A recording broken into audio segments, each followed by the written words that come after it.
And thanks so much for staying with us here on Morning Live. And of course, this is one of the reasons you have stayed with us. Our question of the day relating to something said by our next guest, Professor Jonathan Jansen.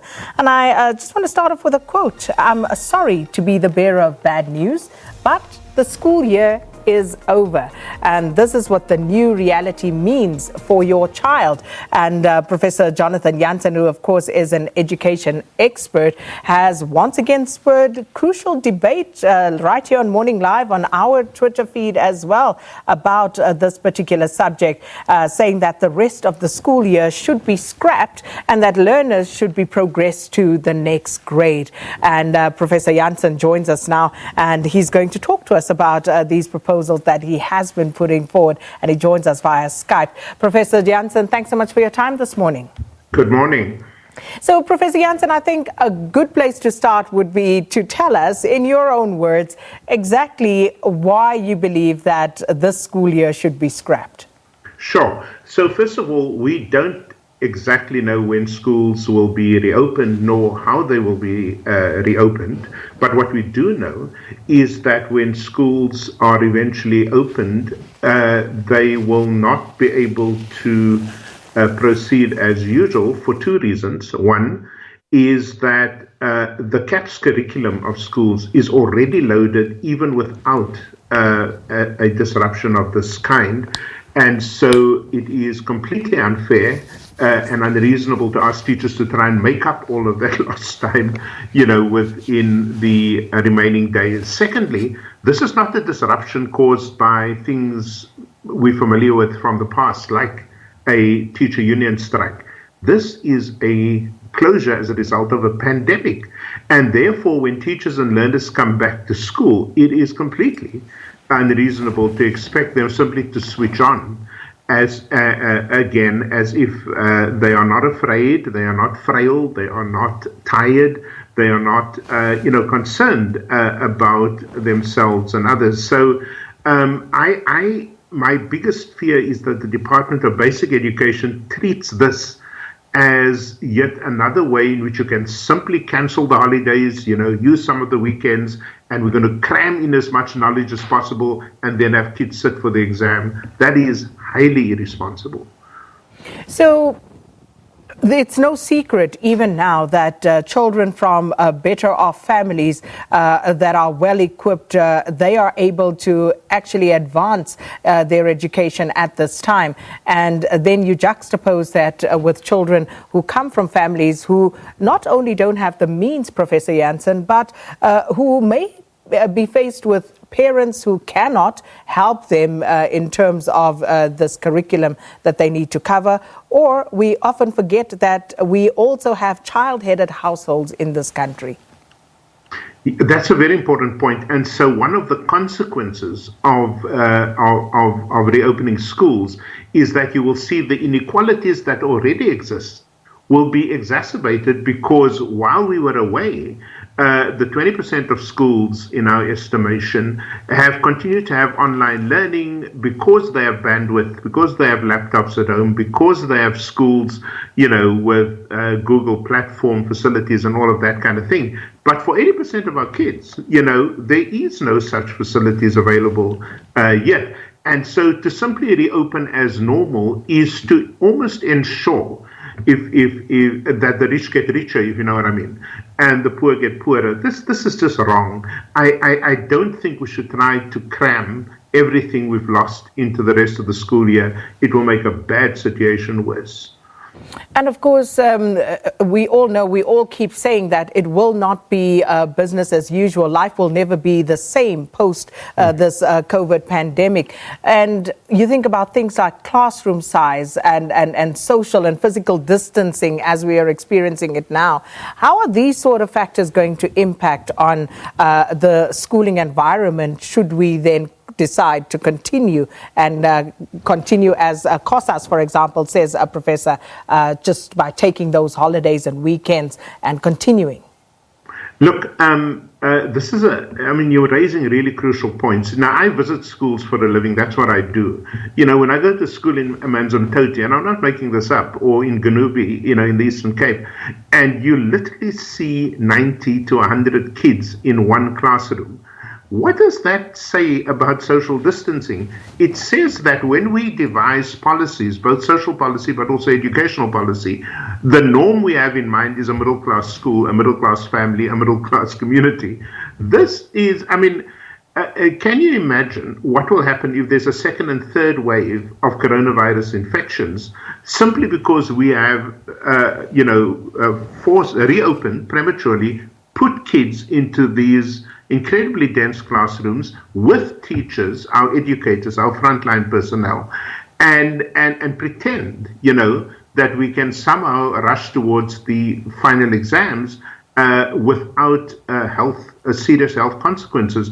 This is such a dangerous plan, and we need to hear. I just wish the Department of Basic Education had the wisdom and the tact of the Department of Health. Bring in the experts and be guided by them rather than to pretend that education can behave as if nothing else is going on in communities and in the country.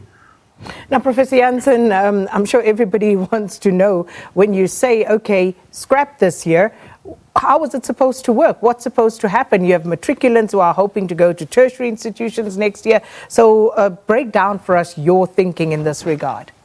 Yeah, it's very simple, actually, as I wrote in the Times. What you need to do is to, if and when we do reopen, simply continue like normal. Don't put pressure on teachers. Try and do in the curriculum what you were supposed to do, and then pass every child from grades 1 to 11 for several reasons, one of which is organizational reasons. If you hold back a class because you didn't cover the curriculum, remember there's new grade 1s waiting to come in, and there are new grade 8s waiting to enter high school. It would be a catastrophic failure of planning if we hold anybody back. So let everybody through from grades 1 to 11, and then use 2021, if we're lucky, as a school year in which we reorganize the curriculum in such a way that teaching and learning takes place under optimal conditions, that is, not under pressure. Now, your problem, of course, is the grade 12s. And as I've said, the grade 12s typically write a curriculum based on 2 years. Most of them who've applied to universities have already been accepted on the basis of provisional results. I think it's the grade 11 June results or something like that. Take in those students per the provisional acceptance, and then have the university teachers, first years, and the provincial grade 12 teachers sit together and plan what a bridging curriculum could look like in the month of January. That is starting universities a little earlier. This is planning, and the role of planning is to be imaginative. But what we must not do is to treat the reopening as reopening a canning factory, as opposed to a school and a university in which the lives of real human beings are at stake. And looking at 2021 then, and what would be expected not only of learners, but I think more importantly of teachers, given some of the time that would have been lost in this year. How our teachers, you spend a lot of time going to schools, Professor Jansen. Do you think our teachers have the wherewithal to actually cope with that type of situation if that scenario were to be thrust upon them? Look, let's just be honest here. The assumption in the public mind that teachers get holidays and sit on their backsides doing nothing is especially wrong in these times. A lot of teachers have been working very, very hard from home in trying to communicate and teach their learners. And then, of course, they also have their families around them all the time, their own children, and so on and so forth. So teachers are going to be exhausted. And what I really hope we can do is not only send teachers back to school, but send them with the emotional and the psychological and, yes, the educational support, so that they can draw deep on their resources in taking us through to the end of the year. But what we must not do is to apply pressure on them to complete a curriculum that is already loaded in our schools. And then, of course, negotiating with universities for the grade 12s. Who should be doing that? Do you think that this is something that they would even consider, Professor Jansen? No, listen, let me just talk about self-interest here. Universities need to have a new class of first-year students. Their subsidy funding depends on a new group of students coming in. So there's not much difficulty convincing vice chancellors and their teams to think of an imaginative way in which to welcome the class of 2021. That is not going to be a problem. At a political level, I think you need to have the Minister of Higher Education and Training sitting down with the Minister of Basic Education, and like the Department of Health, don't bring politicians into this thing. Bring around the table, under political leadership, the best minds in the country, educational planners, curriculum experts, and say, help us devise a transitional plan for the grade 12 class for 2021. Honestly, this is not difficult to do. As I said, the only warning that I have is don't cram. Try and think you can cram. Learning doesn't happen under pressure. Okay, that's not learning. Learning happens when you set the ideal conditions in which, whether it's university or school teachers and students are able to grapple with new knowledge and so on. So a social net for both lecturers and teachers with a really smart academic plan, and we can win this battle. Professor Jansen, was reading Financial Mail, and they spoke to Johan Rupert, and he says this is a time to reset the economy. And I would imagine that applies not just to the economy, but to everything that we have to deal with. So if this COVID-19 presents an opportunity to reset our education sector, what would you advise? Where do we start, and what should we do? Well, the first thing, the short-term things we've just talked about. Let me talk about the long-term. One of the things epidemiologists tell us is that there will be more epidemics in the future, like we've had in the recent past, by the way. If you just think to SARS, H1N1, Ebola, and so on. So there will be more epidemics, and God forbid, there might even be pandemics. And what this teaches us is that smart governments right now have to invest in online learning at a scale that they haven't done before, and that addresses the needs of the poor. In other words, you've got to make sure that there's the infrastructure, the bandwidth, the data, the equipment, the laptops in communities around the country, urban and rural, suburban and townships, so that when we design curriculum, we simultaneously designing for face-to-face teaching, which is what we do at the moment, as well as for synchronous online learning. Synchronous meaning in real time. Now, as you've already intimated, we already have that for the privileged schools. We now to make sure that for the next 10 years, we build that capacity for all our schools, so that when this happens again, and trust me, it will, we are able to seamlessly switch between face-to-face and online. That is the only way I can think of building some kind of equity in the system, rather than just to reset with the inequalities we already have, and further, as I said, increasing the gap between those who have and those who don't. And before I let you go, Professor, just I'm looking at my Twitter feed, and again, I asked the question, but perhaps if you could just explain once more the grade 12 scenario that you propose.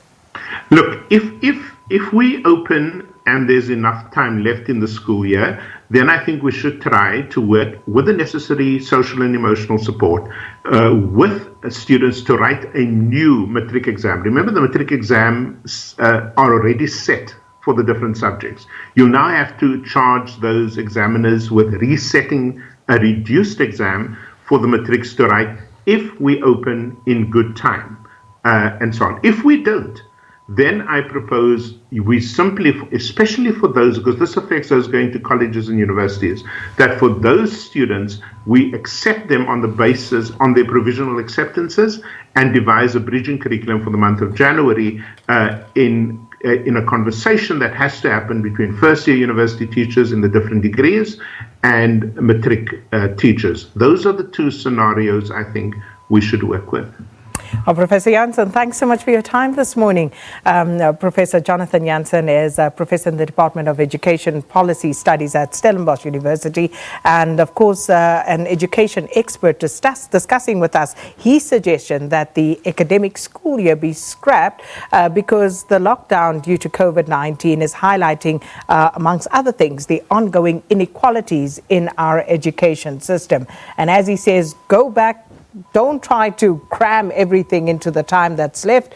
Use that time to teach as much of the curriculum as you can. Pass everyone, grade 1 to 11, pass all, and then, of course, a different set of rules for the matric class, but also negotiating with tertiary institutions to make sure that they get in there.